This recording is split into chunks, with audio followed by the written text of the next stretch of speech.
Hey guys, welcome back. Recently, a major card channel was talking about these Topps through the years cards or inserts that came out in 21, paying tribute to some really big cards over recent years, some famous autograph, patch cards, some one-on-ones, rookie cards, whatever. And what he was talking about was how sellers were taking these cards and selling them on eBay with like misleading titles to make people think that they're worth more than they really are. They're not worth anything. They're just kind of fake cards, if you will. They're reprints where they put this border around them. And there's obviously what looks like the Mike Trout autograph card, one of the most popular cards of all time. And it's just a reprint. There's no real autograph on there. They did serial number some of them. But value-wise, there's not a lot of value there. Except to these sellers on eBay that are really sleazy, selling them for more than what they should go. And we see some crazy numbers going across the board. This video is like a case study, if you will, of some good and some bad listing practices for these cards. We're also going to be talking about Grunt Baseball. That is a YouTube channel that my buddy Darren is running. Go check out when you get a chance for all things baseball. A lot of stuff going on, even during the offseason, he talks about with trades and whatnot. It's a great way to kind of get caught up to speed on the latest in baseball. Also, grunttalksmlb.com, that's his website. And if you're not already subscribed to my channel, go hit that subscribe button right now while you're thinking about it. Helps my channel grow, and I appreciate it. Got a lot more cool stuff on the way. All right, let's get started with this video. I know we normally do like error card videos, but I also like to kind of do some hobby stuff, just the hobby in general. And this is kind of a fun one I've been wanting to make.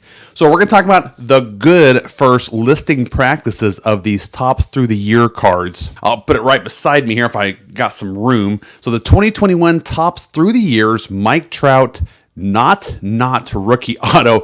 I really like how he puts the not rookie auto in caps there. There's no way someone's going to be misled by reading this title. And well, unfortunately the guy didn't make much. It looks like $1.25 the card sold for. Poor guy probably should have used a little bit of misleading in there. I'm just kidding, he shouldn't have done that. But as you can see, the cards it doesn't sell for that much, but he was honest in the process. Poor guy.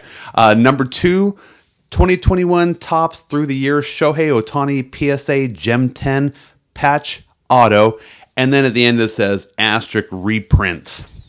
Well, $554 for this card, just 4 bids. Holy cow, that's a ton of money. But it was a PSA 10, so I don't really understand why they go for so much, but being a PSA 10, that card does actually go for that amount. But I don't believe there's any blame that should be placed on the seller. Even though he used some buzzwords in the description, he did put reprint. It's a PSA 10. Next one here, a good one, number 3, Mike Trout, 2021 Topps Series 1 Topps through the years, TTY 9 Angels. A really wordy title, has Topps in there twice. It was an active auction when I made this video. It was only going for 75 cents at the time, so probably won't sell for much. Definitely wordy, but not at all misleading. I imagine anyone selling this card could have had the temptation to put that 1 of 1 in the description because the card is a reprint of a 1 of 1, but the guy didn't, and therefore the card's not going to sell for much. But thank you for being honest. Okay, we're going to switch over to some bad examples of listings for these cards. Chris Bryant, 2021 Topps through the years definitive autograph patch card, TTY 19. It sold for $20.50, so not a huge amount of money, but definitely a lot more than the card should still be worth. There's nothing in the description about it being a reprint, about it being a fake. Has all these words, autograph, patch, whatever, that are not describing this card correctly. So lots of buzzwords in the description that are inaccurate and I think misleading. Imagine what the card would have sold for if it was like a bigger name, like a Mike Trout or Ohtani, for instance. Then moving on here to another example of a bad one. 2021 Topps through the years Shohei Ohtani definitive auto patch reprint inserts. Well, it does have the word reprint in there, but this card sold for $102.50 being shipped out of Taiwan, and it had 20 bids on it. Has a book value of about $10 is a high book value, and it sold for $102. Definitely an inflated price. Another example, 2021 Topps through the years reprints Derek Jeter auto 1 of 1 tribute. had a ending bid of $56. Again, way more than the card should have been worth. Should have sold for, I don't know, $3, $4, $5, $6, somewhere in there. One thing that really bothers me about this listing has the word reprints, plural, in the title. It may sound harmless and innocent, like they're being honest and disclosing it, but they put an S on reprints on purpose.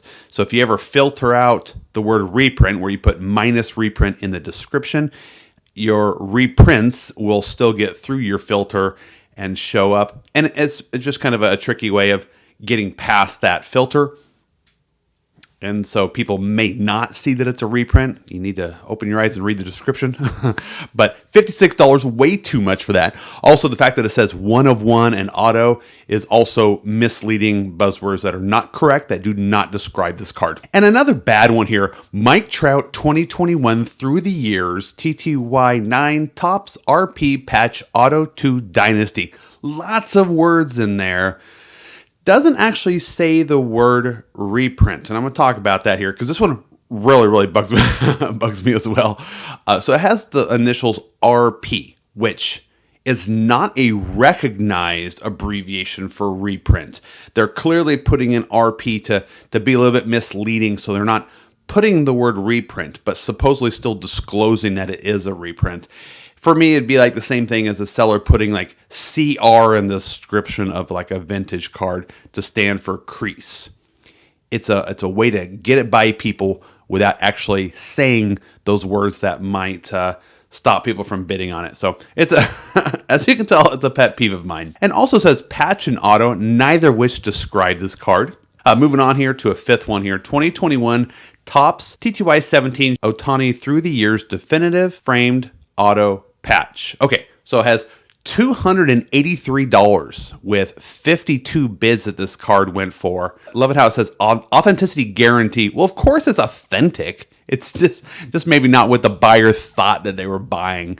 And I think that the sellers are kind of covering their bases with these little code words and slipping in abbreviations and whatnot. So if a seller gets mad and says, hey, this is not the card that I bought, the seller can be like, well, you need to go back and read it because I definitely disclosed it. So I know Beckett gets a lot of flack for not really being the authority of value, but I think they get it right in this case where I'll put up a picture of the Beckett values, and they're pretty close right on.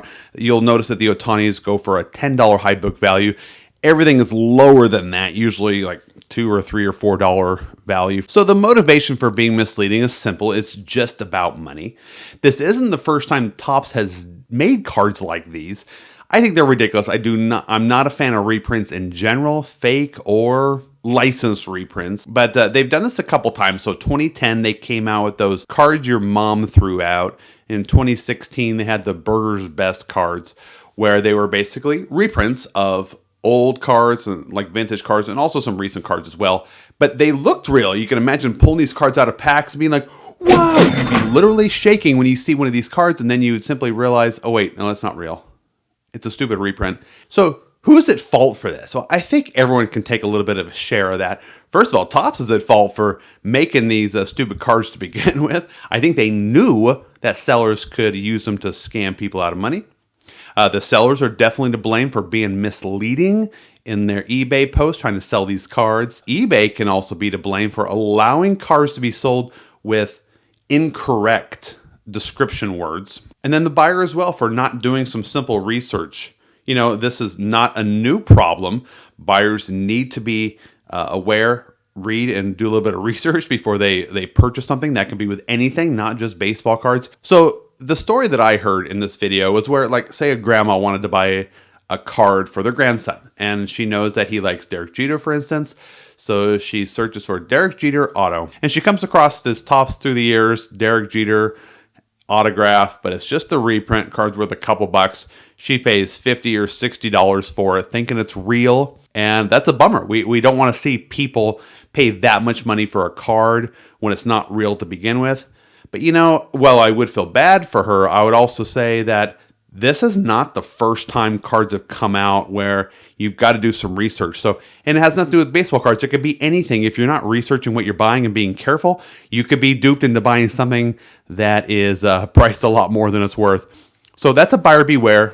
Buyer needs to do some research. So I don't give her a lot of sympathy for that. What do you guys think about this? Are you guys familiar with these cards, first of all? Do you think they should just be wiped off the market completely? Like Topps made a big mistake in making them to begin with. I wonder what you guys think about it. Leave some comments down below. That's all I got for you today. Don't forget to like and subscribe. If you guys have any questions, leave them down below too. And we'll see you next time.